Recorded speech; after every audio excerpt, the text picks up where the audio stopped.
Well, hello and welcome to the first live program for the year 2020. Tonight, we only broadcasting on channel 404. Now, together with my producers, we're gearing to go into this year looking at all the social, political and economic conversations that matter to you. But today, particularly on Unfiltered, the countdown has begun to the 2019 matric results.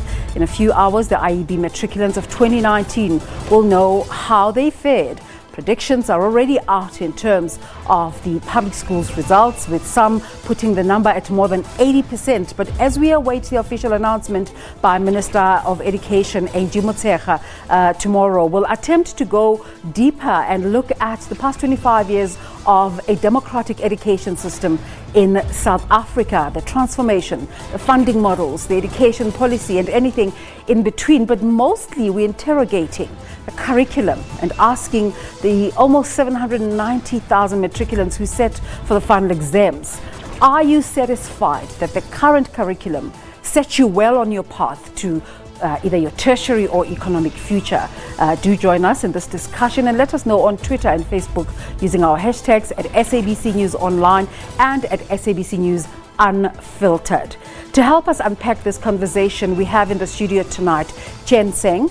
He's a research specialist economist at the Financial and Fiscal Commission, which is an independent constitutional advisory institution, and Michael Mashele, the chairman of the South African Institute of Mechanical Engineers in Mpumalanga. He also serves on the National Council of the Institute. We also have Dr. Belinda Huntley.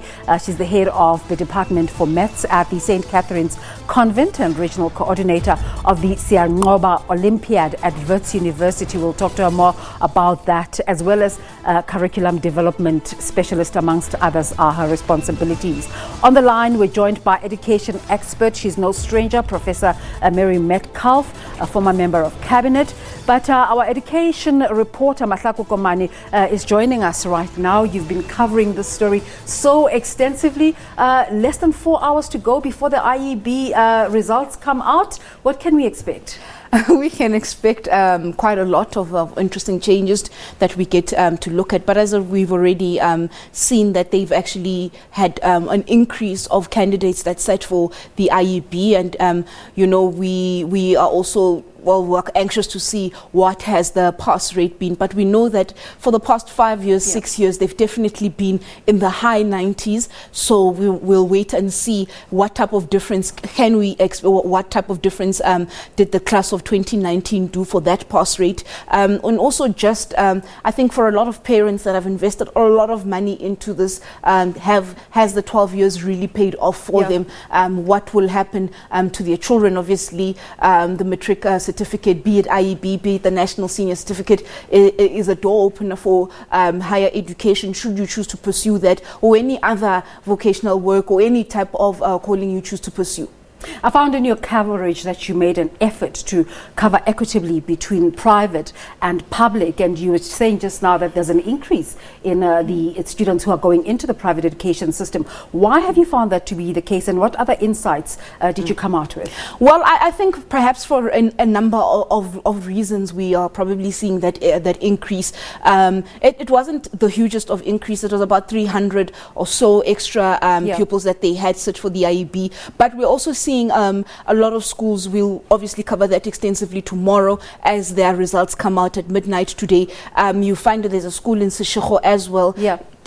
Offering IEB. There's also a school in Rustenburg as well. In areas where you wouldn't normally find that. We're seeing that I think the IEB system is becoming slightly more accessible perhaps for the middle income. So when you speak to, for example, your AvTech, they are saying that they're obviously trying to penetrate that middle class type of income where you see the fees ranging perhaps from your 5,000 to 7,000 per month. Is it a real increase, or is it a reflection of a growth in population?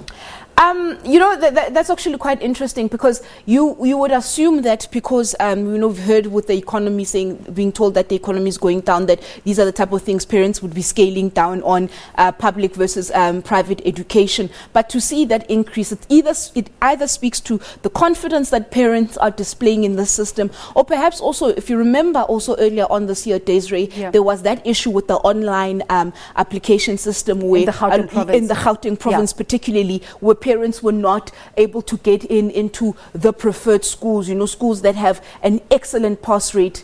Motshekga, let me release you. I know you're going to have a busy day tomorrow, and we'll be expecting all of those updates from you. Thank you so much for talking to us. Motshekga Komane is our colleague and education specialist. Let's take a break. You're watching Unfiltered. We'll be back in a moment.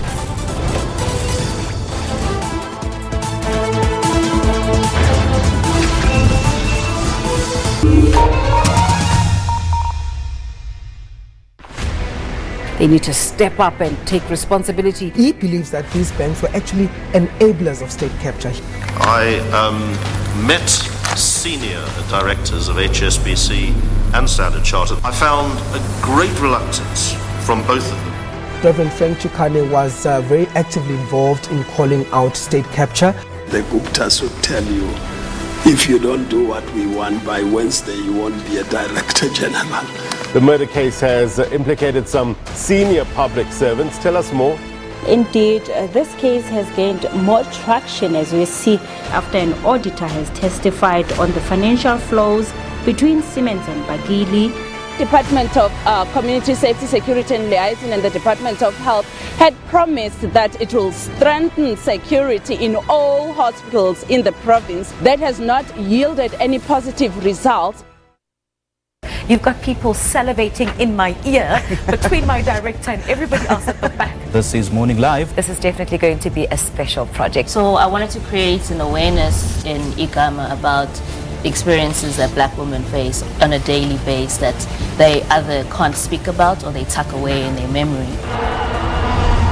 The more and more women are wanting fit bodies for life, no matter their shape or size, we've been able to tap into that amazing energy.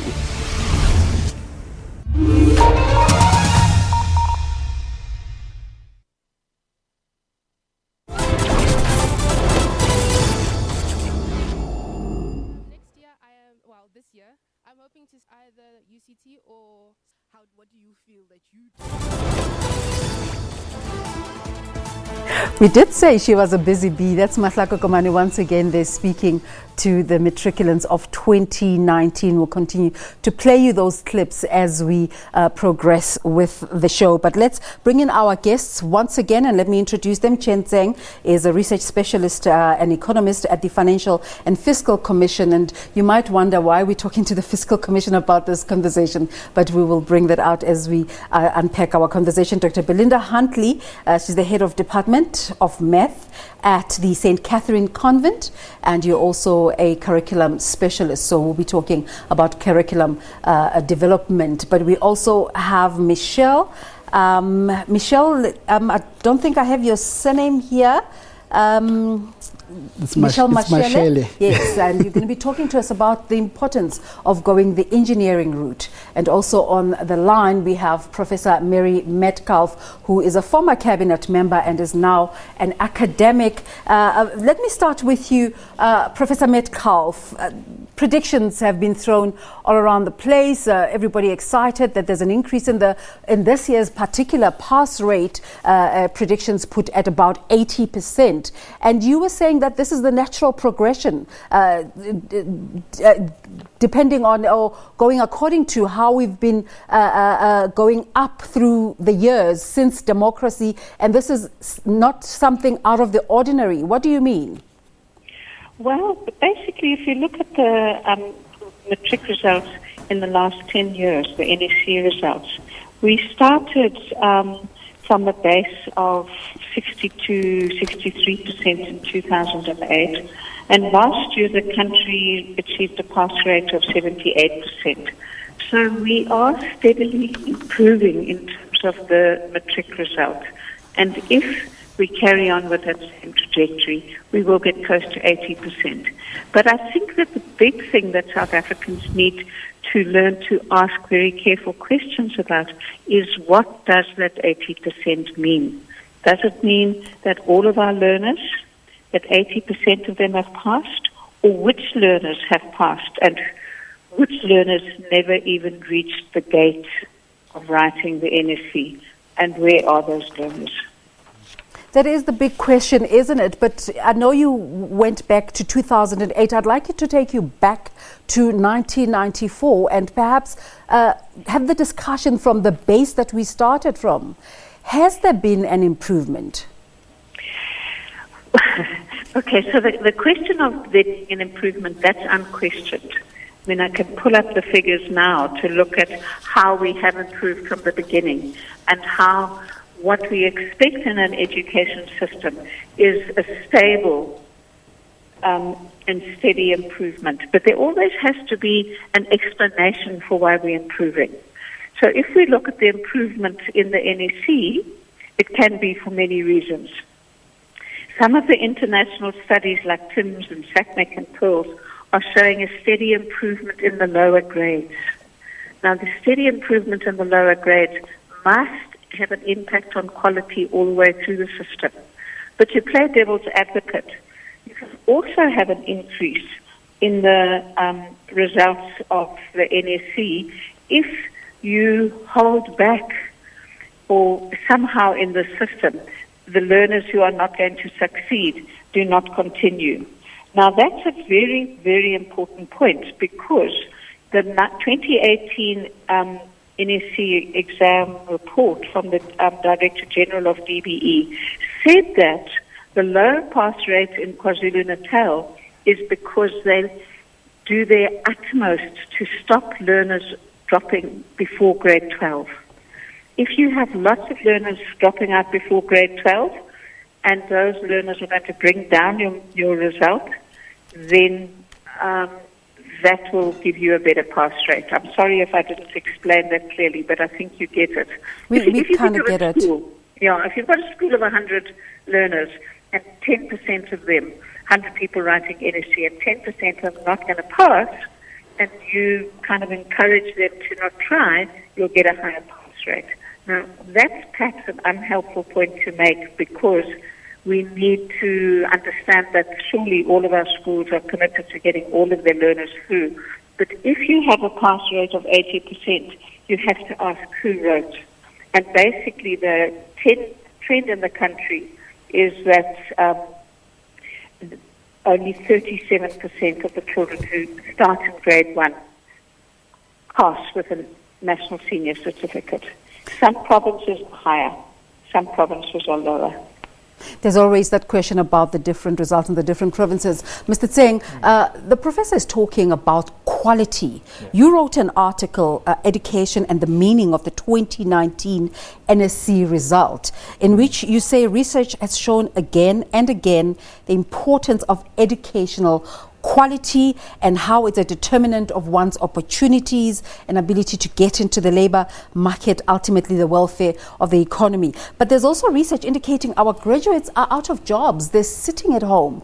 Is this, can this be traced back to the lack of quality in the education system? Yes. So following the earlier discussion about quality and what does it mean actually about the passing rate, what does the rate mean? I agree with Professor. I mean, it's not exactly, it's a crude measure.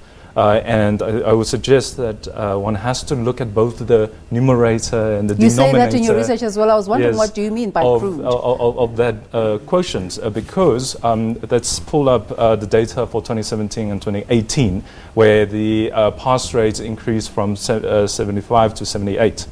That happened in 2018. Yeah. And what one finds, if you look at the shifts and the movements in both the numerator and denominator, actually you see that the denominator decreased substantially. Who are they? They are the pupils that wrote, that attempted the exam, the senior certificates. So one really has to ask that this movement of the quotients or the ratio, simple ratio, Math 101, that it increased from 60-odd% to now 80%. But it's more important as the result now tomorrow comes out. One has to really ask what has happened to the numerator. Has actually more students passed matric, or has it actually been the denominator decreasing, meaning less people attempted to write the exam, which I think also touches on what Professor earlier was saying, that some provinces held back, or maybe just because I read that there is now the multiple year examination option, which will be stopped apparently this year as well. So I believe there is a lot of things going on in the system that one really has to pay careful attention about those movements before we make a catch-all phrase about Dr. Huntley, I know your emphasis is not necessarily policy, but as an educator, do you agree that less and less people are attempting the final exam? But does this also speak to attempts that have been spoken about in terms of the Department of Education to try and create a different exit point for students who might not necessarily be academically gifted? Definitely.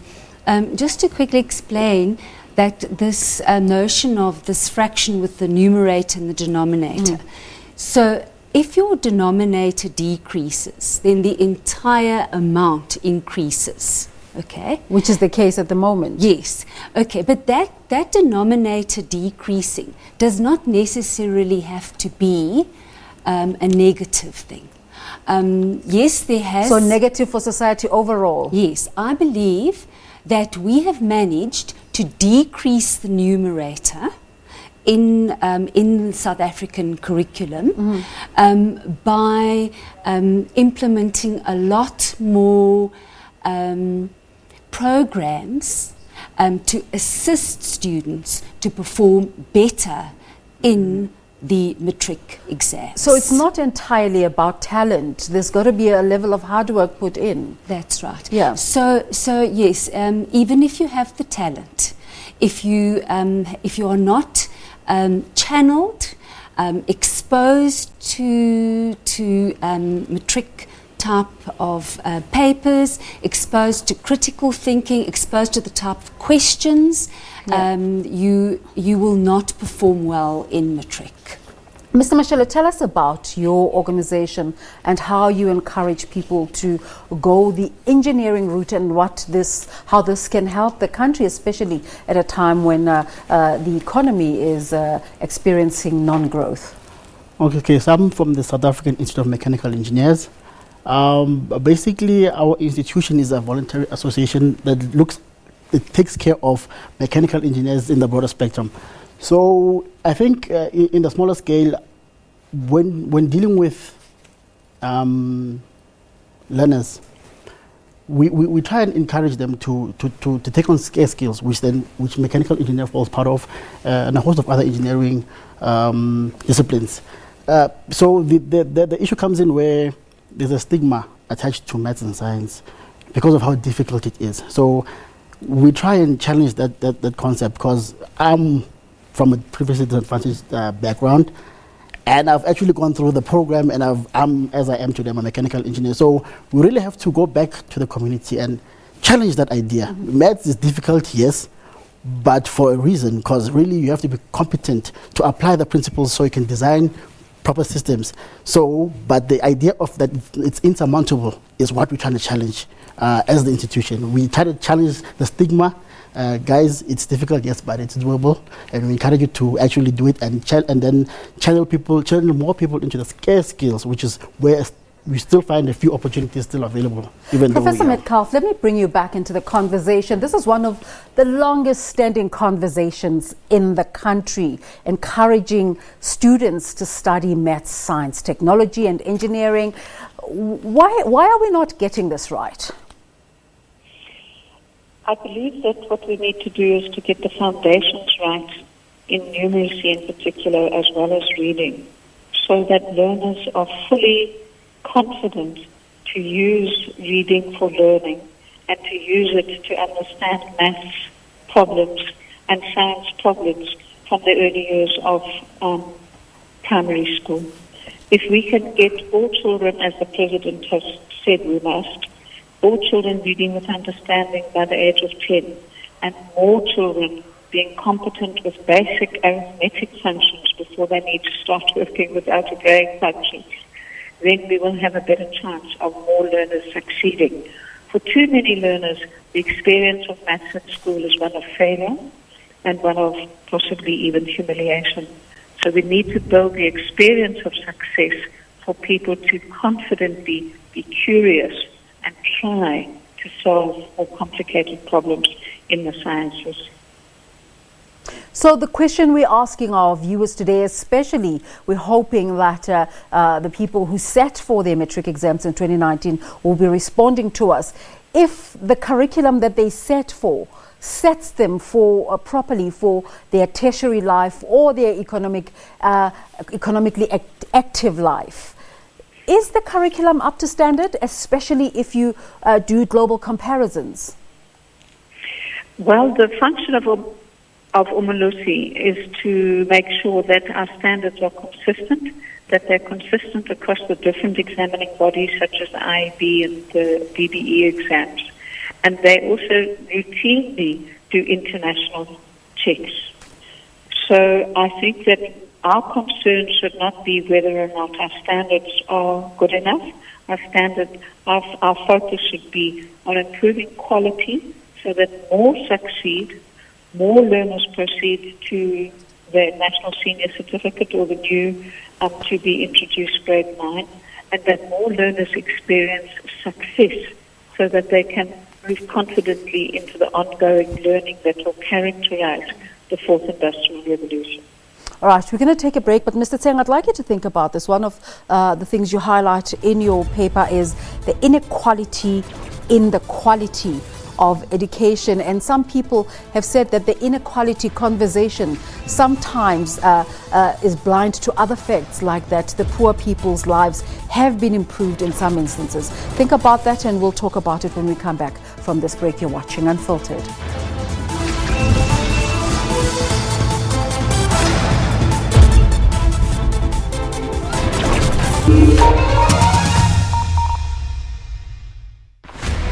Because it seems like the soft rain, but it can be dangerous.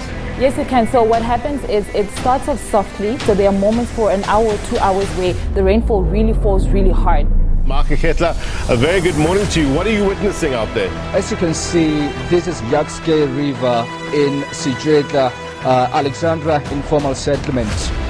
We've got issues with cars that can't drive here. Usually when it rains like this road really becomes problematic.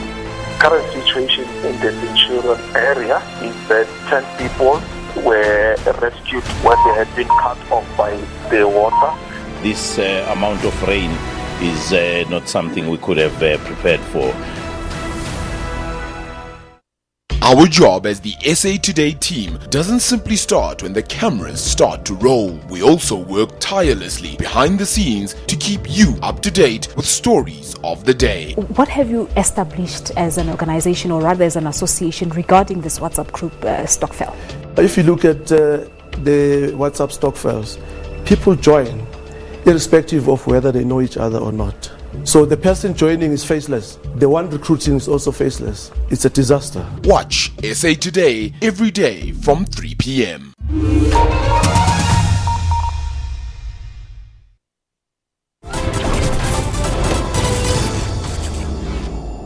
Well, I feel very happy that hard work has paid off, and most importantly, I feel happy that my dependence on Jesus Christ has helped me also to come through the difficulties during the exams, studying, putting in a lot of hours into studying. So I'm very happy. I've started preparing for my matric year, I think, in 2018 after writing my grade 11 exams. So my intention was to cover much of the syllabus of the grade 12 syllabus so that I can relax and have time for other things. My secret was just hard work. I studied very hard throughout the year, and I was consistent in each and every test, each and every exam. I took everything very seriously. I didn't take any contact for granted. Well, that's an agreement with Dr. Huntley there. And let's just take a look at what you're saying on social media, on Facebook. Ogobu Binkinto Ozokolu saying, the curriculum requires a complete adjustment. It shall focus more on skills than knowledge. People should be encouraged to go for colleges. Samkelo Sem Latakisa says, there's nothing wrong with the curriculum, but the question should be answered by business. What are they looking for? What skills do they think the youth should be receiving for the job market? Maybe we could add entrepreneurship and encourage it. And I imagine there hasn't been a shortage of efforts in this regard. But Mr. Tseng, let's go back to that point I was talking about the inequality in the quality of education, how government finances education. What do you mean there? Okay, so the research done showed that basically if you compare quintile 1 with quintile 5 schools, obviously with other quintiles in there, and then controlling for the factor of expenditure and then the basically the resource that the government puts in to the educational outcome, as in this case the performance measure being the number of matric pass.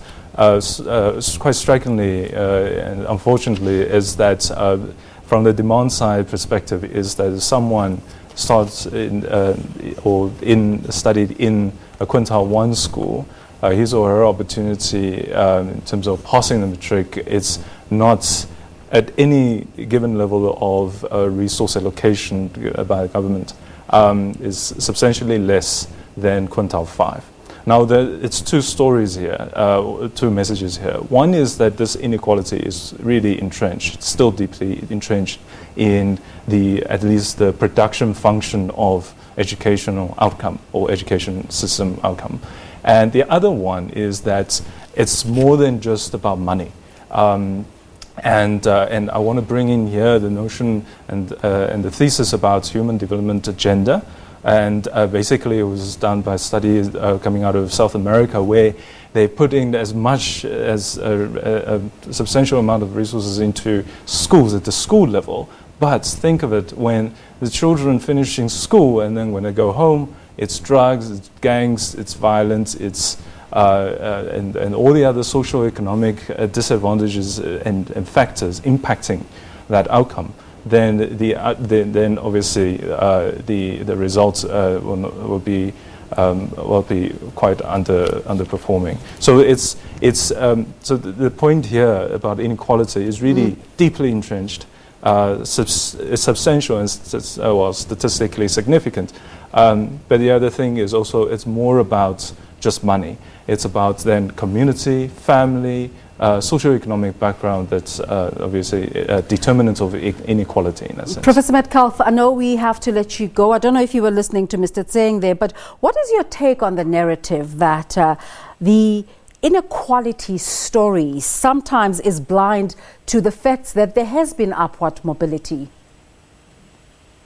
There has been upward mobility, but if one looks at all of the data from Stats SA about the levels and the concentrations of domestic poverty, there's the poorest families in South Africa tend to be in areas that were predominantly in the old Bantustans and in very congested urban areas. So while we have some upward mobility, the majority of our figures are showing that we still have huge inequality, and that inequality has a profound effect on the performance of learners at school, because families that are poor have less personal and community resources to support the education endeavor. There's less access to books, there's less frequent reading for pleasure. Many children are only exposed to reading in the reading period at school. They don't have books to read at home. And it's unfortunate that the poorest children are often also underserved in terms of the fundamentals of what we need for teaching and learning. Enough textbooks, toilets that work, enough classrooms, the support that's needed for teachers to succeed working with difficult learners. So yes, upward mobility, but huge inequalities, and poorer learners need more support in order to succeed in school and change the intergenerational answer.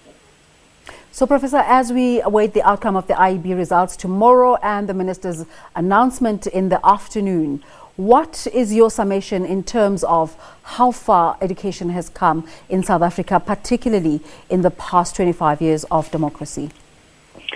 The challenge that we faced as a country to restructure education away from the 17 education departments and create 9 entirely new education departments, plus 1 national, and to be able to create the policy frameworks and the new occupational levels within the new education departments has been very demanding.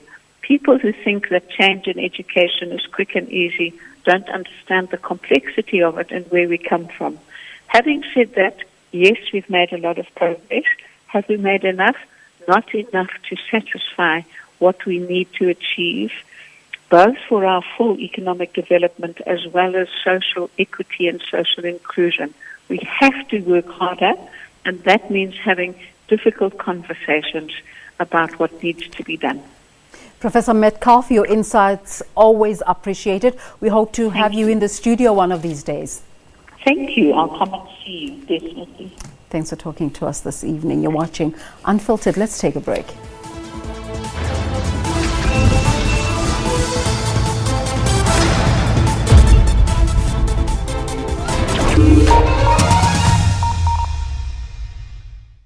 This is where we take a look inside the world of media, analysing the trends, the issues and the reporting of some of the week's top stories. One of the things that we are seeing across the globe, people are consuming news and living their lives with their mobile devices. The evolution of journalism is to use the same skills, the same ethics, the same values, but to cater to different audiences because it's not the same people. There is a lot of debate in this industry today whether the future is about digital paid content. Will there be a market for users to pay for digital content? And we see that in Africa it's a challenge. People will go, pay for a newspaper, take it away.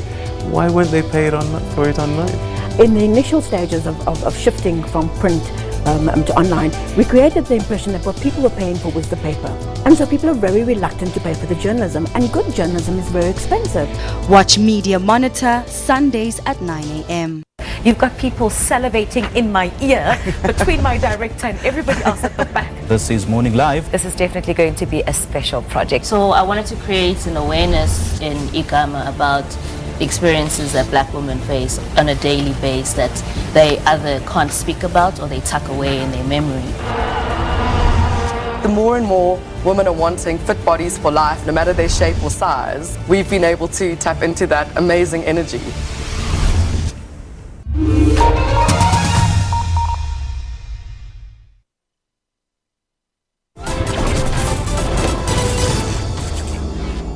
Wouldn't mind. Even the house would rather stop. I told my wife would rather not have anything in the house, but for the education of our kids, let's prioritize it first. Then that's all that I can say. For the past 12 years, there were times where we couldn't afford the school fees. They will write us letters that they are taking us to the lawyers, and we were prepared that even cars will sell them and pay for the fees of our kids. A parent there talking about the sacrifices they have had to make to take their children through private education, and we hope to get into that conversation about whether it really makes a difference. A tweeter that has come through, a Twitter comment, Dumsani Mbata, saying, in actual fact, both private and public schools are in the dark and there is no hope. That is why we're going to be end users of products produced by other countries. That's a real concern there. Let me take a look at another tweet from Pat Ndluli saying, I am a founder of the Perfect Mets SA. Fortunately, through extra hard work outside the classroom, I was well set up to get a scholarship and admission into Turkey's top university, METÜ. The problem is not the curriculum, it's the implementation of it. Most teachers don't understand what they're supposed to be administering. Mr. Singh, do you agree? Yes, I think put the policy aspect of this, because I think and also earlier the conversation did touch on what I think we are dealing with here, especially about education and system. It operates on what I like to call the overlapping intertemporal continuum. So in other words, when we deal with this education, it's not just that 1 year that we focus all our attention on. It's really about, as Prof said correctly, it's the 12 plus actually years, right? Somebody could be saying in the system much longer. So, and then it's overlapping in the sense that we have the class of 2019, 2018, and then they are operating at the same time, right? And then it's continuous.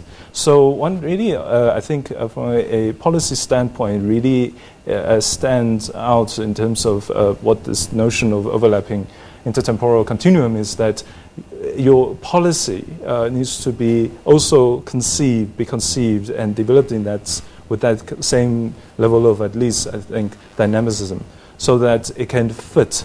I'm thinking in terms of, say, when you have an implementation that only operated for, say, one rotation, or suddenly there is another subject, or some sudden change to a curriculum and things like that. I'm not sure, but my guess would be that it might have caused some disruption in that continuum. This is a very delicate system that we're dealing with here, and I think the policy one really has to be quite careful about that. With that. Dr. Huntley, what then is the value or the quality of having a matric qualification? You saw one tweet there saying we're going to end up being consumers of products from other countries. That's a very real concern. Yes. Look, I think that we should be concerned about a statement made like that from a matriculant. Do you think it's valid? Obviously, in his situation, it was valid. I'd like to think Zuckerberg in South Africa. Yes. See, I'd like to think that that not all our matriculants feel that way. I'd like to believe that there are stories of hope, and I know of stories of hope from the Wits and Koba Maths Olympiad Training Centre. We have had children from quintile 1 to 5 schools attend, and because we have identified that talent, they have been given many opportunities to make study access easy for them. Yes.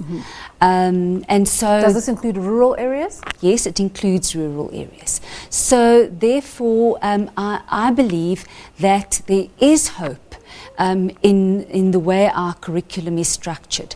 But what Professor Metcalf alluded to is that perhaps the fault does not lie in our current curriculum, because if you look at the content, it really does prepare our learners for the 21st century. It prepares them with skills. I'm a parent, sometimes I doubt it. Okay. It prepares them with necessary competencies. They need to strategize. They need to think analytically. They are exposed to methods of proof, problem solving, and these are all excellent strategies for the 21st century. What grades do you cover? Please just give our viewers the details of how to get in touch with this program. Okay, so if you contact me on my email address, dr.belindahuntley@gmail.com, I will give you all the information. We meet weekly at Wits University, and we have training programs for the learners in order to prepare them for mathematics competitions, contests, and problem solving. What determines participation? Absolutely nothing. There's no entrance requirement. So there's got to be interest. And we just want kids who are passionate and who love mathematics. Awesome. And the grades? Grades 4 to grades 12. Oh, stunning. We'll give out that information again. Mr. Motshekga, let me ask you the same question. What is the value of a matric qualification? What can you do with it as you leave school after 12 years of schooling? As we actually move through the ages, first of all, standard 8 back then, what grade 10 now, was adequate. And as the requirements become more stringent, we need to set ourselves better. So we're at a point whereby I think for me a matric certificate is more like a driver's license, not to be, but it's not a, it's a bare minimum for you to actually start engaging on the adult level. Mm-hmm. So once you have that bare minimum, or a birth certificate for instance, you then have to ask yourself, where do I channel myself with this starting point? So I always tell, when I'm holding interviews or just before the interviews, I will tell the learners that really we will only send an ID number, but you must make sure that that A4 really represents you so well. So it must excel, it must really showcase you. So a personal pitch. Yes, it's a personal pitch. Yeah. So, but that's pretty much it. After that, it's what you use that to catapult you to the next level. So, and it also goes back to. Give us a sense of what your students do. Do you operate exclusively in Mpumalanga? Before, yes, but now we actually branched out. We started something in Nongoma as well, and other provinces. So, but that was our, how can I say, starting point. That was your pilot, yes. Yeah. That's because I was actually funded by Southern Highfield Community Development Trust.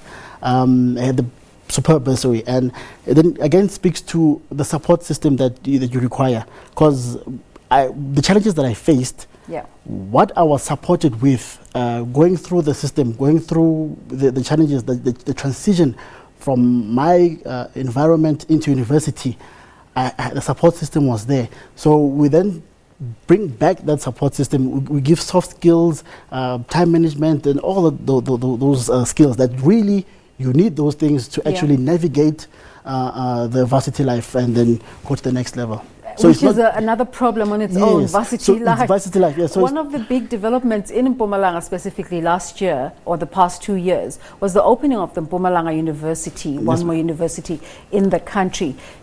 Do you interact with them? Has that helped anyway in the work you're trying to do in developing engineering-focused students in the country? So currently they don't have the engineering faculty. I'm of that impression. So I think it's a question of timing. As they grow, become bigger and bigger, then only we can then see, okay, fine, how do we position the institution and my goals and my vision for math and science and sort of like incorporate it into their, it's a matter of timing. They're still small and they have to grow. So, yeah. All right, it has been the conversation of the day as we count down to the release of the IBE and thereafter public education matric results of 2019. Just trying to have conversations around the financing, the structure, and the quality of education in South Africa. Let's take a break. You're watching Unfiltered. We'll be back in a moment.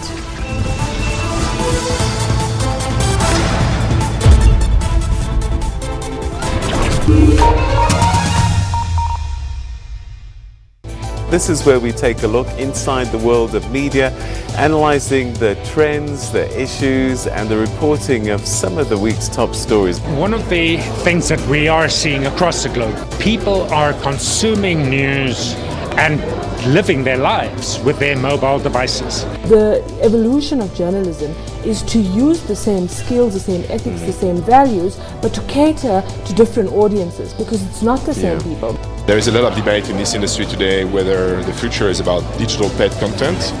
Will there be a market for users to pay for digital content? And we see that in Africa it's a challenge. People will go, pay for a newspaper, take it away. Why won't they pay for it online? In the initial stages of shifting from print to online, we created the impression that what people were paying for was the paper. And so people are very reluctant to pay for the journalism, and good journalism is very expensive. Watch Media Monitor Sundays at 9 a.m. You've got people salivating in my ear between my director and everybody else at the back. This is Morning Live. This is definitely going to be a special project. So I wanted to create an awareness in Igama about experiences that black women face on a daily basis that they either can't speak about or they tuck away in their memory. The more and more women are wanting fit bodies for life, no matter their shape or size, we've been able to tap into that amazing energy.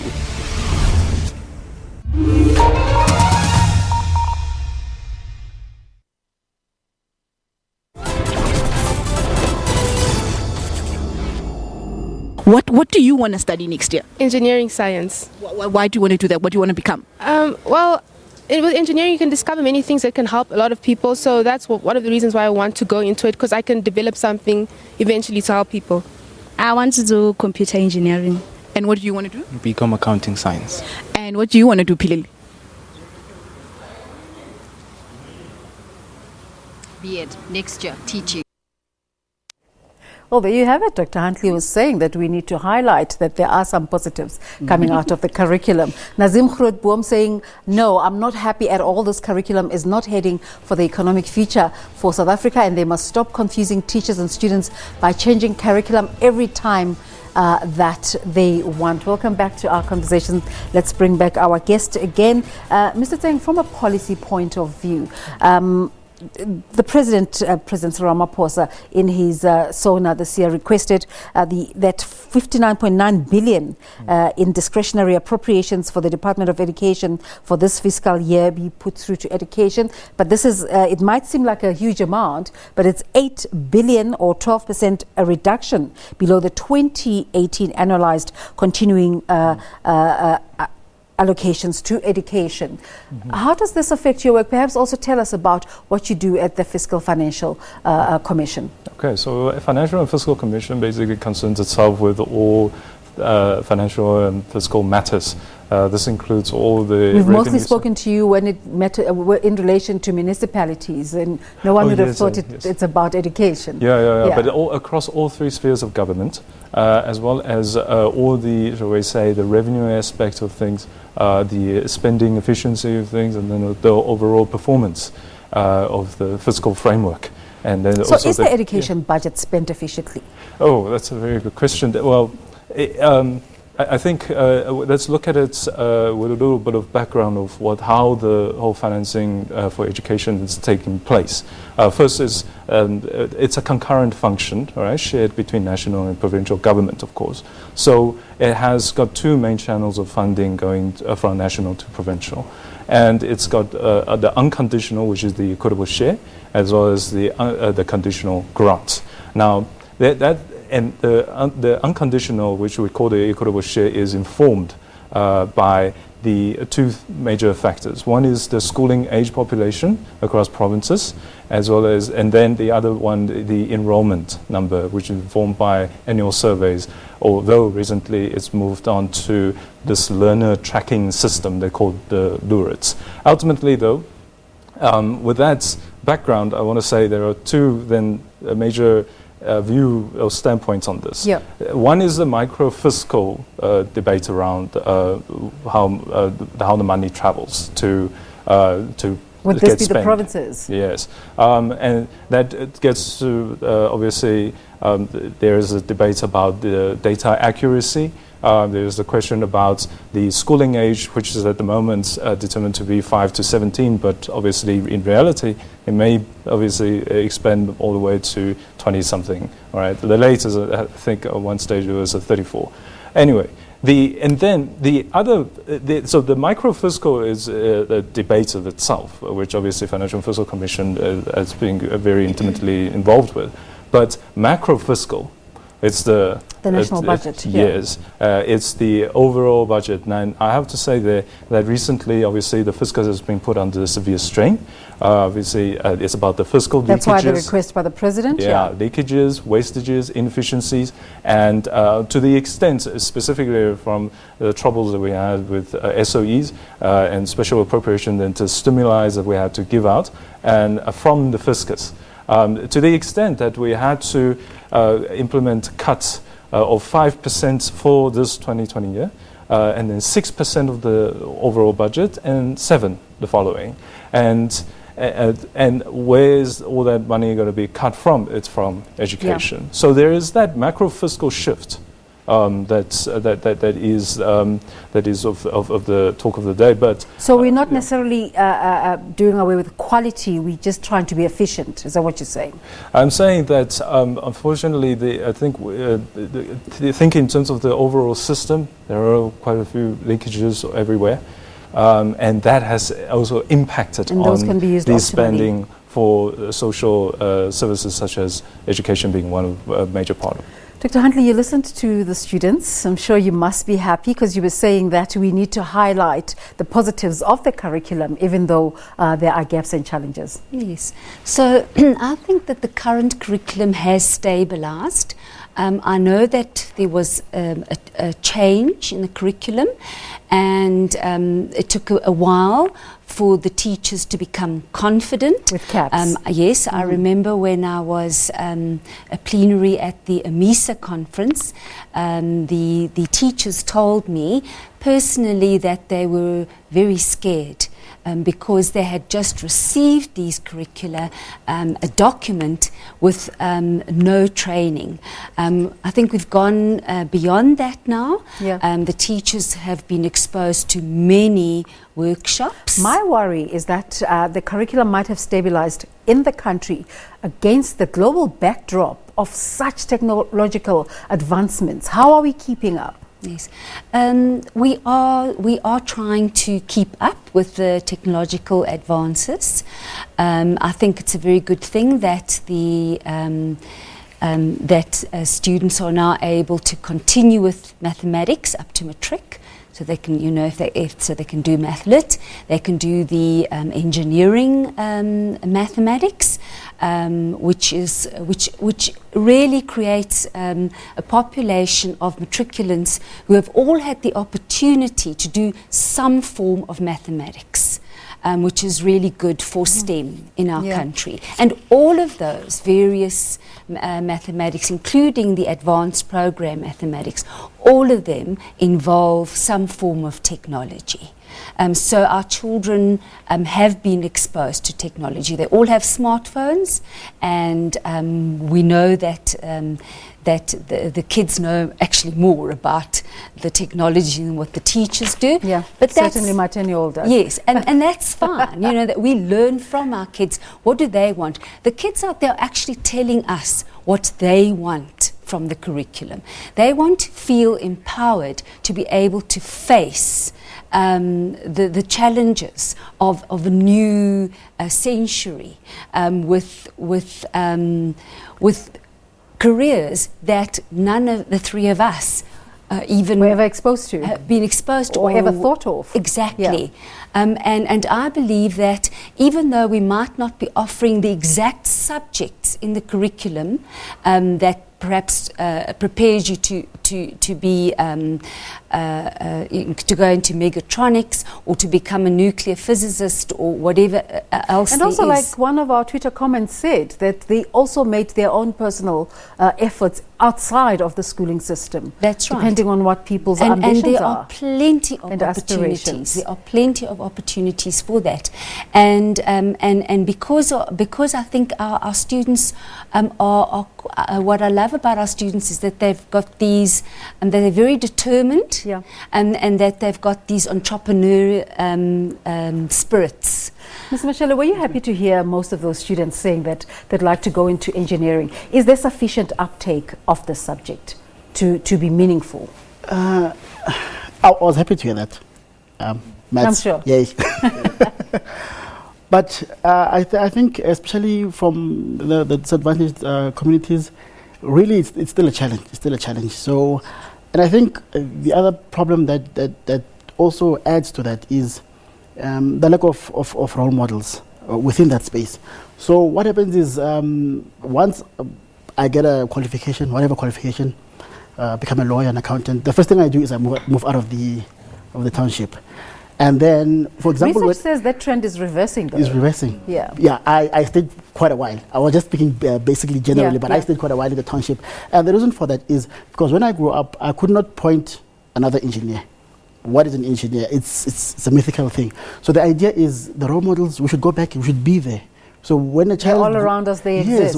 when a child grows up, they can actually point an accountant. Yeah. They can actually point an engineer, and that is what helps them. Okay, just to close off the show, I'm going to come back to you and ask you about your predictions for the outcomes as we expect them. But let's just take a look at these two Facebook comments. Broody Panda Fleek saying, there's nothing wrong with the curriculum. Think people should be convinced to go to colleges because it is where the practicals are made and it is where they'll gain skills and have experience. Right. Ezra Tromsino saying, oh yeah, sure. When the curriculum is dumbed down to provide an artificial picture of African education, the only people they're fooling is themselves. When the students have to compete with others from outside the continent or even the country, they fail abysmally. Only those from private schools can compete. That's not necessarily true, but we're about to close off the show. Your final thoughts on this conversation? So, being my occupation and being an economist, we are doomed to make predictions, but instead I'm rather going to stay away from that. It's dangerous. So I would rather say that to all students that when I hear, when I see things, I don't remember it. Okay, when I hear things, I'll remember it better. But I do when I understand, and it's never too late to learn. Okay, Dr. Huntley? Yes, what my message to the matriculants is that you've gone through 12 years or plus of schooling, and that matric certificate that you're going to get tomorrow, it's the wings that you need to fly. Ms. Motshekga, quickly. What I can say is a man is the sum total of all the decisions he makes. So getting to a certain success in life, you decided correctly. So that's a good one. We need to close off the show. Let's look at the poll we were running today where we asked you, are you satisfied that the current curriculum has set you up for a good either tertiary or economic future? 15.2% of you say yes, and a whopping 84.8% are not happy with the curriculum. Kind of takes us back to the beginning of the program. But let's say thank you again to our guests for today, Mr. Chanseng from the Financial and Fiscal Commission, and Dr. Belinda Huntley, and also Mr. Michelle Motshekga. Thank you so much for your time. That's your Unfiltered for today. Join us again for another riveting show next week, Monday evening.